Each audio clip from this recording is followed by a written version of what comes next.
Hello, friends, and welcome to the Jazz Ranch. It's the Alter Dominant Ego Man here, and I'm glad you joined me. And you know, the KH is always telling me you must be modest, and I told him this. I said, modesty is for those who have no talent.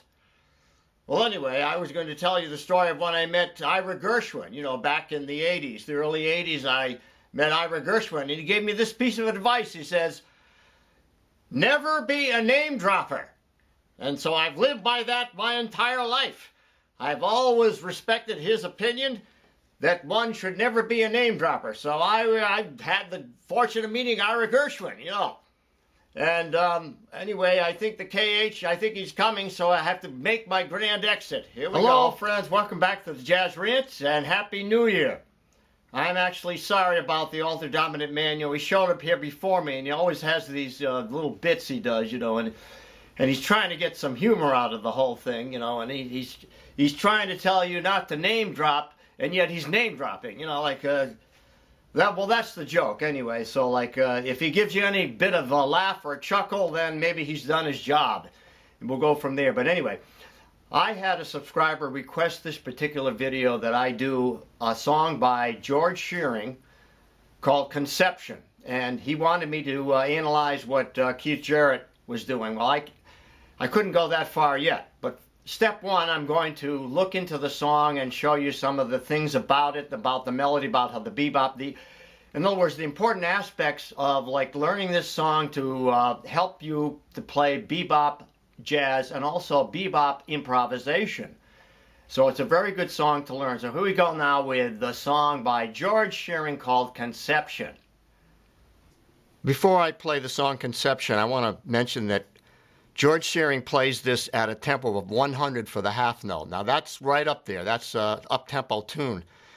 It'd be 200 for the quarter note. Now I'm going to start out by playing it at 86.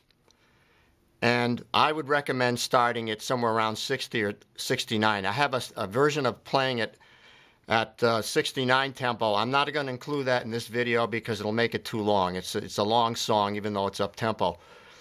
I want to keep the video shorter. So I will play it at 86 and then later at 100, and I suggest learning it at around 69. So the lead sheet will be available on my website for no charge. So here we go now with Conception.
Starting out, I want to say that this was a request that I had from a subscriber that wanted me to play this song or talk about it in terms of the Keith Jarrett version, and I'm not going to do that, but I'm going to talk about it in terms of how I would play it, and it's a George Shearing composition. I love George Shearing, and just the song alone and getting the notes and playing them and understanding what they are and how they relate to the chords, that's enough to deal with, regardless of how we interpret it according to someone else's style. But we just have to learn the notes and their value in terms of trying to learn the bebop style.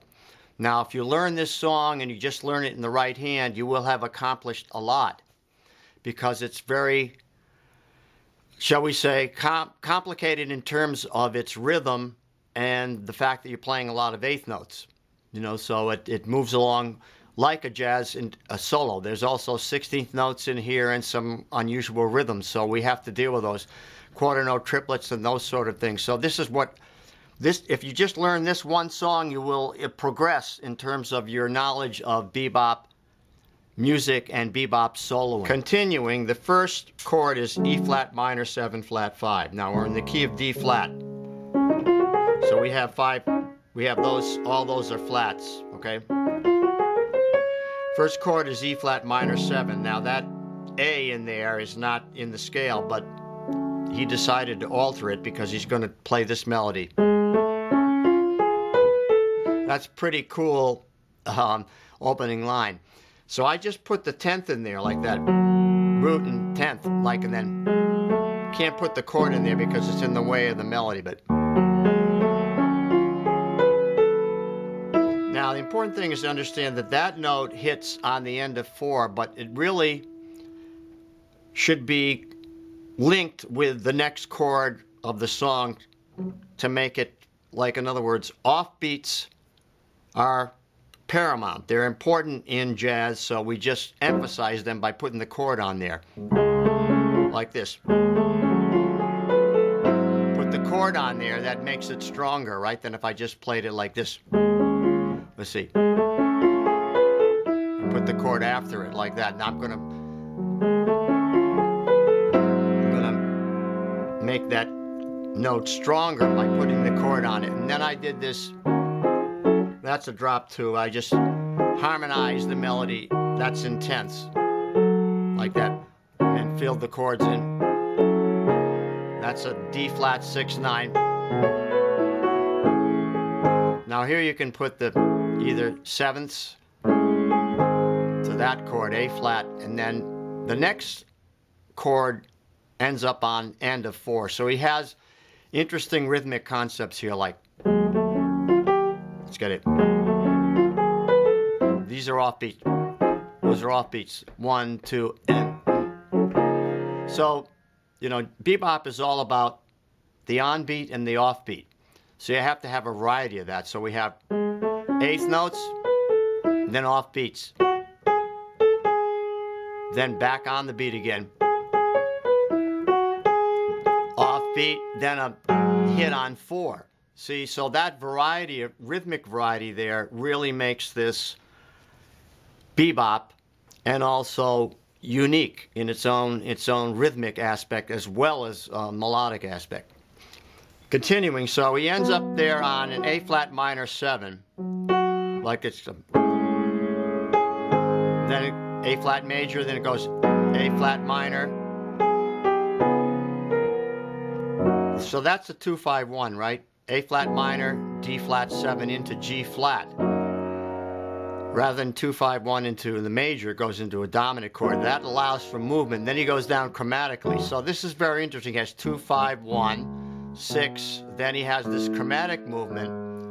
Then a 2-5, then more chromatic movement to that one. And then that becomes a 5 of another cycle of chromatic movement. So you really want to look at the bass line, or what's happening in the bass, or the roots of the chord, to see where the harmonic movement is going. Where, in other words, the essence of the chord is always based on the bass line. So he has G flat, F7, then that creates 5 of 1, which is B flat 7. Then he goes down chromatically through 2 measures, B flat, A7, A flat, G7, ends up on F sharp.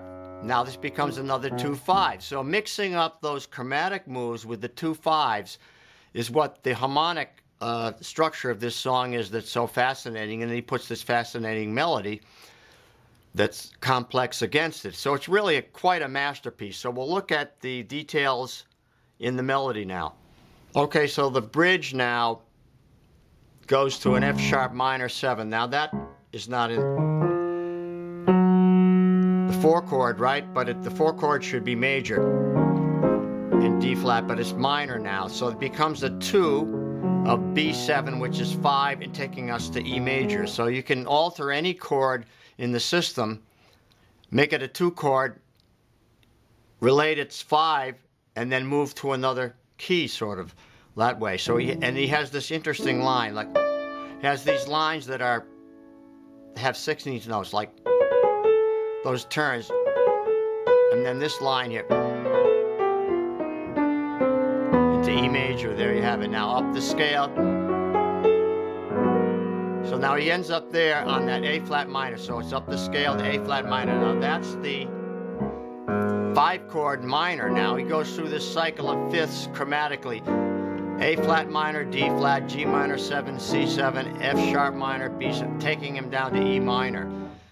You know, that's real jazz. Like, and then he uses these great lines like, these are quarter note triplets. Da, dee, da, flat 5, da, 9, dee, da, flat 5, same pattern, 9, dee, da, flat 5, to the 11 there now on the E minor, and then the A7 here.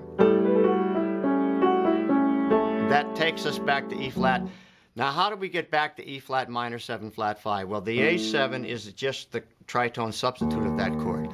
So it's linked to it, you see, because of the tritone substitute. It wants to go, actually it wants to go to E, but it goes down a half step lower there because it's a tritone substitute. That, you want to look that up if you don't understand it, but like that's a tritone relationship.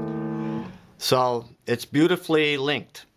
So one of the things that makes this song so masterful, this George Shearing composition, is that when he's playing complex or more complicated in his right hand, or more busy or more eighth note, in his left hand he's keeping it simple. In other words, just one chord or, you know, 2 chords.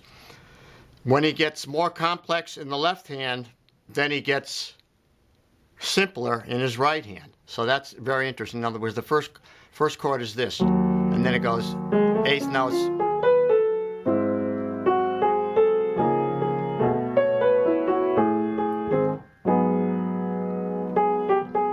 Now it's simple in the right hand, you see, but the chords are moving more complex down stepwise, or half, you know, and chromatically. And this melody is simpler. Da ba da da ba da da ba da. Just repeating riff. Ba ba da. While the chords are moving. Da ba da ba ba. Now more movement in the right hand. Now also the motifs, right? Ascending, ascending. Now staying on that note, repeating that motive. That's a motive there. See, da da da da da da. Then this motive, da da da da da da da. Repeating an idea means that it emphasizes that idea and it makes it more important and makes it interesting to listen to. You don't want to just hear a bunch of notes all over the place. You want to hear things that connect, you see. Then he goes ba ba da ba da ba da da da. Ascending, then descending. Da da da da da da da. See, they complement. This line ba ba da ba da ba da complements this line. This is the complementary line. You have to have those ingredients, all those ingredients in a good composition. Even if it's bebop, you know, this is bebop. It's not like a simple, well-known something that everyone's going to hum along with, you know, or sing along with. Even within that, a good song has to have those elements.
Wrapping up, I just want to say I hope you enjoyed this version of Conception by George Shearing and my analysis. Please write to me if you have questions. I love to hear from you, so please write to me your comments They mean a lot to me, and I appreciate them, and I try to respond to all your comments. And give me a little bit of time, but I always will try to respond. And until next time, I'll say, in the words of my great friend Hermie Dressel, God rest his merry soul, swing loose. Bye-bye, and we'll see you next time around. Bye-bye.